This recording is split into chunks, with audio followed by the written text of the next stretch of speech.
حضرت سیدنا ابراہیم علیہ السلام نے سارے بت توڑ دیے، کلاڑا بڑے بت کی گردن پہ رکھا، واپس آئے کہنے لگے بت کس نے توڑے ہیں؟ تو فرمایا اس سے پوچھ لو جس کی گردن پہ کلاڑا۔ کہنے لگے یہ تو بول ہی نہیں سکتا، تو فرمانے لگے بڑے بیوقوف ہو جو بولتا ہی نہیں، سنتا ہی نہیں، اپنا آپ نہیں بچا سکتا، اس کی پوجا کرتے ہو؟ کہنے لگے پکڑو دلیلیں ختم ہو گئی، اس کو آگ میں ڈال۔ بہت بڑی حویلی 45 فٹ مربع پہ مشتمل حویلی بنائی گئی اور 45 فٹ اونچی۔ مختلف روایات اس میں لکی کہتے ہیں کہ 3 مہینے تک نمرود نے کہا کہ اس کے اندر لکڑیاں ڈالو۔ لوگ پوچھنے لگے کتنی دنیا جلانی ہے؟ کہنے لگا بندہ تو ایک جلانا ہے پر بندہ بڑا تگڑا ہے۔ بندہ 3 مہینے لکڑیاں ڈالی گئی اور لوگوں کی جو تہمات ہوتی ہیں نا یہ عجیب ہوتی ہیں۔ تہمات اس وقت بھی لوگ تہمات کا شکار ہو گئے، عقیدہ بگڑ جاتا ہے تو وہ عجیب و غریب باتیں کرنے لگے، تہمات کا شکار ہو گئے۔ بیبیاں نظر مانتی، بیمار ہوں اگر صحیح ہو گئی تو اتنے من لکڑی دوں گی حضرت ابراہیم کی آگ جلانے کے۔ ایک عورت لے کے جا رہی ہے لکڑیاں، ایک نیک دل آدمی نے اسے پوچھا کہاں جا رہی ہو؟ کہنے لگی میں نے منت مانی تھی تو حضرت ابراہیم علیہ السلام کو معاذ اللہ جلانے کے لیے لکڑیاں لے کے جا رہی ہوں۔ تو وہ رب کریم کے بندے کہنے لگے تو ڈھونڈتی رہے گی تجھے وہ جگہ ملے گی نہیں۔ وہ بی بی کئی مہینے گھومتی رہی، جگہ ہی نہیں ملی جہاں لکڑیاں ڈالنی، ماری گئی۔ ہمات کا شکار ہوئے بہت سارے لوگ، تو ہمات کا بھائی ہمات دین کے اندر منع ہے۔ تو ہمات دین میں کوئی نظر ماننا،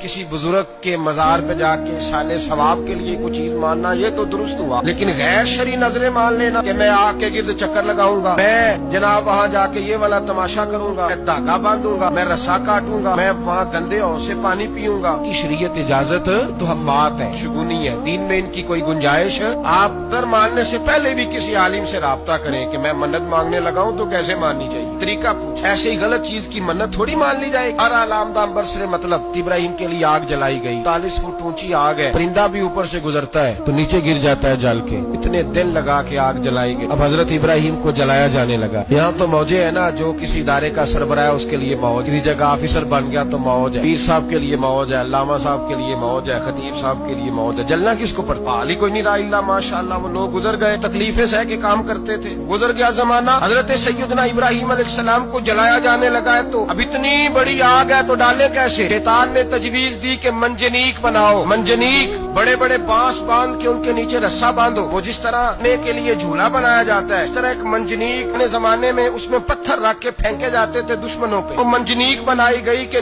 دور سے حضرت ابراہیم کو پھینکیں گے، ہاتھ حضرت ابراہیم کے باندھ دیے، پاؤں مبارک باندھ دیے، پوری زمین پہ ایک نام لینے والا خدا کا، اس کو آج رسیوں میں جکڑا ہوا ہے۔ جب پھینکا جانے لگا نا آگ میں، حوریں رونے لگی، فرشتے تڑپنے لگے، اے اللہ یہ کیا ہونے لگا؟ خلیل اور وہ بھی آگ میں۔ فرمایا جاؤ جا کے اس سے اگر تمہاری مدد لیتا ہے تو اسے بچاؤ۔ ہوا کا فرشتہ آیا، کہا ابراہیم اگر تو کہے بھائی ان چیزوں کو کہانی سمجھ کے نہ سنا کریں، یہ داستان نہیں، یہ وہ طریقے ہیں جو ہمارے رسول نے ہمیں اپنانے کا حکم ارشاد فرمایا، جو عقیدے یہ وہ نظریات ہیں جو ہمیں اوڑھنے کو کہا گیا، اپنے رب کریم کی رضا پہ راضی رہنے کے وہ خوبصورت مواقع ہیں صوفیاء نے جن کو بنا کر سمجھا کر ہم تک پہنچایا ہے۔ یہ ہے اہل طریقت کی باتیں، وہ کہتے ہیں یار جس حال میں رکھے راضی رہنا۔ حضرت ابراہیم علیہ السلام کو پھینکا جا رہا ہے، فرشتہ آیا، اے اللہ کے خلیل اگر حکم دو تو اتنی ہوا چلاؤں کہ نمرودی جل جائے سارے، ان پہ پھینک دی جائے۔ نے فرمایا تو جا، تجھ سے مجھے کوئی کام نہیں۔ تھوڑی دیر کے بعد پانی کا فرشتہ آیا، کہا